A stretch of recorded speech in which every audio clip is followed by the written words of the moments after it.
Hello and welcome to Channels Book Club. I'm Olakunle Kasumu. Last week we started a review of this book titled The Formula for Wealth, written by Femi Pedro, who is a banker, economist, entrepreneur, and former deputy governor of Lagos State. A big thank you to all of you who sent us feedback after the broadcast. We promise to bring you the concluding part of that interview this week. Here it is, and I hope it will inspire you. I told the story in my book of Akim, my childhood friend. We used to play together, we played ball together, we grew up together. But there was a marked difference between the two of us. While I was playing ball all over the place, Akim would be hawking jeans and shirts. So one day I called Akim, I said, where do you get this money from? The mother was a fabric seller in Quarter. I said, it's my mom that introduced me to start selling. I said, really, your mom? So one day I took Akim home. And my grandmother saw him and the clothes he brought. Said, where did you get these things from? Akim said that I'm selling them. I said, you are a thief. you are a small boy like you are selling things when you should be in school. Do you understand? That is, my grandmother meant well. But she conditioned my mind, my mindset at that young age. Any young boy trying to be entrepreneurial is a thief. Do you understand? Yeah. I just gave you that example. And a lot of things, the way we grow up, the way our parents teach us about money, if you live in an household where your parents are always fighting over money, you develop that mindset. That block. Do you understand? If the condition by that, can we study your book? Because as soon as you finish, your job is waiting for you in the civil service. I have a friend there who has promised me, go and do your youth corps. I'm going to get you there so that you can rise, through the rank like me. I retire. All you need to ask your dad is, Dad, you retire at 65. Where does that land? Has that landed you? Do I want to be like that? So the mindset is the mindset, conditioning of your mindset. It goes into your subconscious.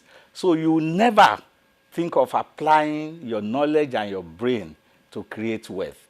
You just accept your situation as it were. That, well, this is destiny.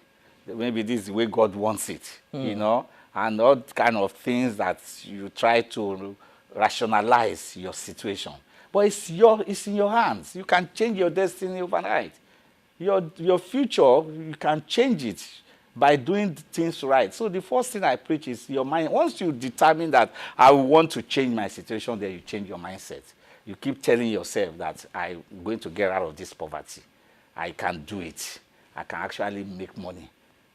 And the next thing I put in the book is that you start dreaming. Dream is very important. You dream and you think big. I'll give you another example. I asked one person, I said, how long does it take you to buy a BMW? How long will it take you to buy a BMW? Say, okay, it's very expensive. Or maybe if I save money 2 years, 3 years, and I sell my car, I can buy it. And I asked the second person, how long will it take you to buy a BMW? He kept quiet for a while. He thought about it. That's a tall order, but I can do it if I put my mind in it. All I would do is get a financial advisor, travel to Europe, talk to a few other people, look for partners, and we can buy the company. So two people are talking about two different things. The first person is thinking about car. The second person is thinking about the company. That also tells you mindset and dreams, the way people think. Somebody wants to start a business to open a shop. And his mindset is, once I open this shop, I'll be okay. And the other person is saying that, I want to have branches all over the country. I even want to grow to Europe and other parts of the world. That is my aim. So it's not just one shop. You understand? So your dream. So what you see. It dictates your mind. What you do. So if you start, you can be a professional. You can be a civil servant. You can be working in an establishment like this, and you can still create wealth. As long as you put your money in the right place. In the right places. And you start, and you are committed to it. You are religiously reading and acquiring knowledge about investing.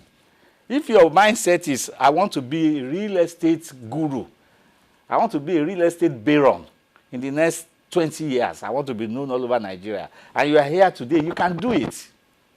You can do it. You are working at Channels Television, but your mindset is build yourself up to be a real estate baron. After 5 years in this establishment, you save hard. You understand? You save hard, you make sure that you discipline yourself. You are going after just one unit, a block of flat, one flat in one neighborhood. That's your first asset.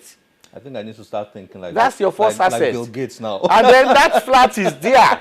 You are now collecting rent. You find out that you rent sometimes may even be higher than your income. Interesting.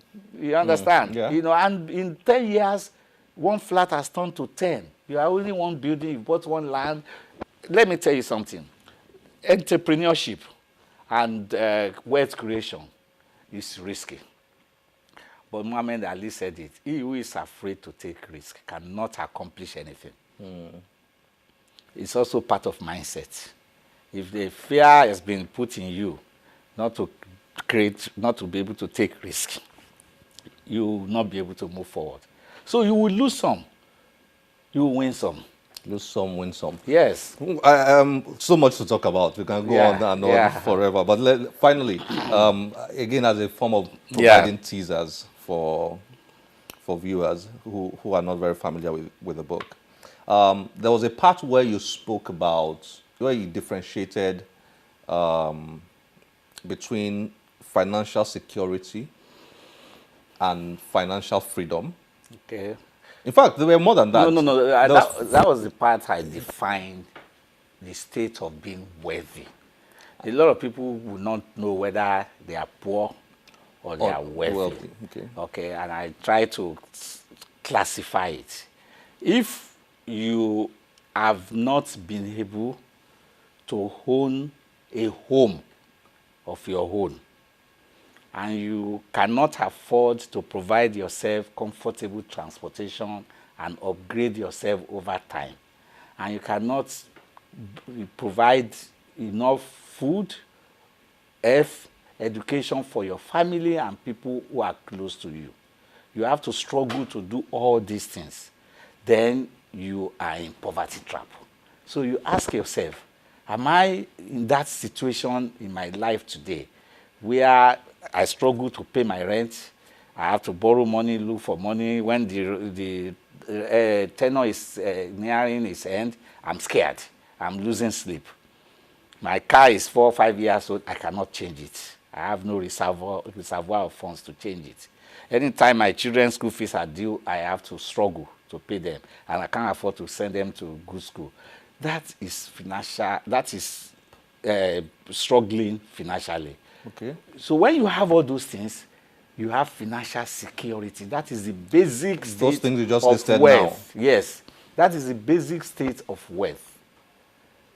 Financial security. Then if you can do beyond that, you know, after having all these basic ones, you can afford to take vacation, you can afford to sponsor people, other people to university, you can afford to take care of your extended family when they come around, they need you, your daughter or someone to get married, you can throw lavish wedding, you don't have to sweat, you don't have to borrow money or beg, then you have financial independence. That's another level. Then the final level is what I call absolute financial freedom. After having attained financial independence, you can even set up a foundation. You want to help the needy, the poor, you know, the like of Bill Gates all over the world, throwing billions on so many causes. Aliko Dangote, when this COVID thing happened, some people came out, donated 1 billion. And you are sitting in your house wondering, you know, where did they get the money from? Because they have attained that level. Now, the difference between a wealthy person and a person who has money. The people who have money, we have them all over Nigeria. And that is why I wrote this book. I want the young people to look at the people who have money and not wealth. Those are not the people they should emulate. But those are the people they see and they think that I want to be like them. Those are not the people they should emulate, because you just need to look back. Those who were there before them, where are they today? If you look at Nigeria political environment, since 1960, we've had thousands of ministers, thousands of governors, thousands of legislators, thousands of people who are prominent in position of power. Do you understand? Yeah. But not all of them have done things that you can point to today. Many of them have just disappeared into oblivion. Because at the time they were in position of power, they had money. They had power, they had influence, but some of them lack the knowledge of wealth creation. The ones that had the knowledge of wealth creation were able to erect things that even outlive them, and you can see them today. So when young people see bling, they see shining objects, people showing off Rolls Royce, fast cars, beautiful houses. All these things are not wealth instruments. In fact, they make you poorer. If you have a big house somewhere, it makes you poorer. You have to maintain it. You have to build, buy generator. You have to build boreholes. You have to spend money to, and it's not yielding income for you. So you see the way I describe wealth instrument. Yeah. So a big house is not a wealth instrument. A Rolls Royce is not a wealth instrument. The thing you put on your neck and your Gucci shoes, they are not wealth instruments. They are not yielding anything for you. You are only satisfying your own ostentatious lifestyle. Make yourself happy and show off to other people. The real wealthy people, they don't need to do that. Watch their lifestyle. They don't need to do that. Their money speaks. Mr. Femi Pedro, it's been a pleasure having this chat with you. My pleasure. We should have this book is a must read, and I'm going to do a book tour to places where young people are. I want them to take a copy and read. I want to begin to change their mindset. The way they think. There's no shortcut. I said in the book, there's no shortcut to wealth creation. It's time consuming. It's painstaking. You have to be tenacious. You have to be determined. You have to be focused. You have to be disciplined. You have to be committed. So if you are looking for shortcuts to wealth, you can do Yahoo Yahoo today. Yahoo Yahoo, those who did it 10 years, where are they today? They are broke. Thank you very much, My Mr. pleasure. Thank you. I actually like the e-book version of it. Oh, okay. Yeah. Easily downloadable and readable from here. Yeah. Thank you very much. My pleasure. It's been a pleasure. Yeah. Thanks. Do intellectuals and football mix? Here's something that might help with that.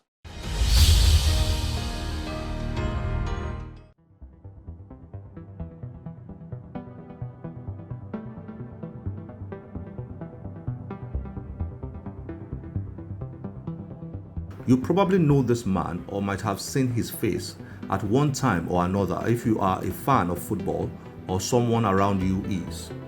His name is Frank Lampard, and currently he is the manager of one of the biggest football clubs in the world, Chelsea Football Club. Before he became the manager of the club, Frank Lampard played for Chelsea FC as a midfielder. Until date, he still remains the highest goal scorer in the club's history. But Lampard did not only shine at Stamford Bridge, he developed as a player to become one of the very best in the world. Lampard won 3 Premier League titles, a UEFA Champions League title, 4 FA Cup titles, a UEFA Europa League title, and 2 Football League Cups. He also finished as runner-up for the FIFA World Player of the Year award in 2006. But the thing you might not know about Lampard is that he is also a very prolific writer. In 2013, he signed a contract to write what is called Frankie's Magic Football, a series of children's novels about a footballer, Frankie, and his adventures with his magic football. The series now has over 20 titles. Yes, you heard that right. Frank Lampard has authored over 20 books. Frankie's Magic Football was inspired by Lampard's 2 daughters. He used to enjoy reading with them, and when they requested stories about football, he decided to create his own characters and adventures to entertain them. Lampard is passionate about promoting child literacy and is an ambassador of the National Literacy Trust in the United Kingdom. Apart from his children's novels, Lampard published his autobiography, Totally Frank, in 2006.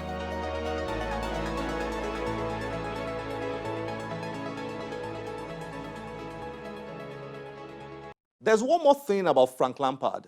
He once took an IQ test and scored 150. Let's put that into perspective. Check out this IQ score list on your screen.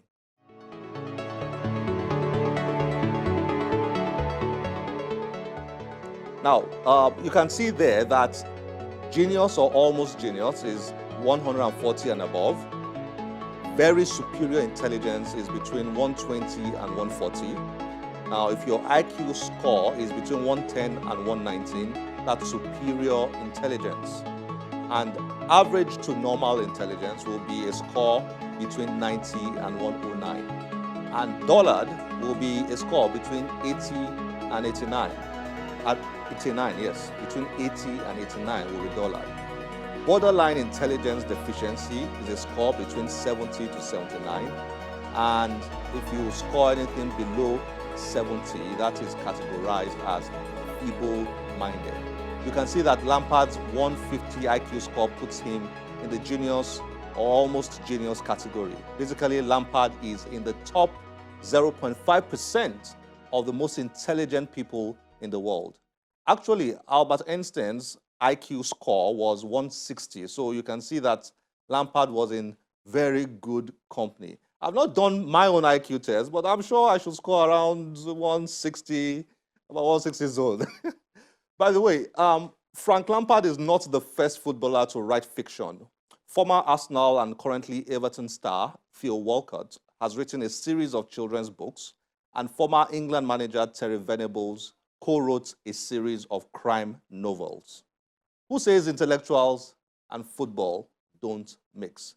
Let's round up today's episode on a very high note. We had the privilege of meeting and interviewing one of the most accomplished thriller writers in the world, Mark Greaney, who has been widely described as a master of action, adventure, and thriller. He's one of the best-known authors who took over Tom Clancy's Jack Ryan series. In fact, he was the first who took over Tom Clancy's Jack Ryan series. He wrote about 4 novels after Tom Clancy passed on. And he's also known for his own Grey Man's series, which is a series of thriller novels that have been very successful all over the world. We met with him in the United States of America to discuss about his writing and things related. Enjoy this. Mark, it's great to be here with you. Thank you for giving us your time. Sure. Thank you.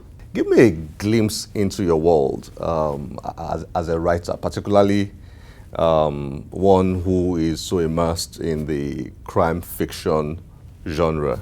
Well, I consider myself a reader who writes, and I was someone that wanted to be a writer for 2 decades before I got published. And so I've been unsuccessful at this a lot longer than I've recently been successful at it. So I still have this very fresh appreciation for the opportunities given to me to write. I love doing it. I realized even before I got published, I was very stressed about not having any success, and there was just a day where I just realized I like doing it. I like writing. I like my mind being lost in the story that I'm trying to put together, and I told myself I may never get successful at it, but remember that you like to do it, and that made things easier for me, and suddenly success happened. So it's a great job to have. Sometimes it feels like work when you get close to deadlines, but then you think, wow, I wanted to do this my whole life, and I get to do it. So it's terrific. They say if you want to make money, or if you want to, you're looking for success or fame, don't become a writer. Only venture into writing if you are passionate about it. Is that true? I think that's true, and it doesn't mean you won't be successful and you won't make money. But if you go into it with the objective, I've run into a lot of people that are trying to write the next thing, so they look at the last thing that was successful and then they try and write that instead of following, the story that they want to write, or building, that kind of a world in a book. And so, if you're trying to do this for commercial reasons, I don't think you'll be very good at it. That said, you might turn out it does work. Okay. Yeah. I like to when I meet people who have succeeded in what they do, and you have, I like to ask them, did you think when you started writing I mean, your story. You wrote this book. You met an agent who read your manuscript and said to you, "Hey, I don't think this is good enough, but you can take this character, and write about this character." Right. When you started that, and with the benefit of hindsight now, Yeah. what goes through your head? Did you think you will be here today? Are you amazed you are here today I am as a writer? That's exactly how I would put it. I'm amazed to be here. People ask me all the time if I had these grand designs to have this book. The 9th in my series is coming out, and it's hit the New York Times list, and it's sold to Hollywood and all these things. And I was just trying to get a book deal. I wanted to hold a book in my hand that I wrote, and it was hard to look past that. And I've spoken to other people. I spoke to the great Tom Clancy and asked him if he had a plan for his series and everything. And he said he did from the beginning. For me, I was trying to get that book done. I was going to worry about everything else, after that book. So I'm amazed, that I've been able to do the thing that I love to do. After Tom Clancy passed on, you're one of those, who took up the responsibility of continuing the Jack Ryan series, something you've done. You did so incredibly well. What's Jack Ryan to you? Who is Jack Ryan to you? Well, he's the American James Bond. In ways that are sort of less British and more American for us. He's an interesting guy. Clancy created him as an analyst, a historian, a college professor that worked in intelligence, but then had to do the physical stuff at certain times. So he was kind of an egghead, smart, normal middle class guy with a family. He's not this swashbuckler. He's not this ninja or Navy SEAL or anything like that.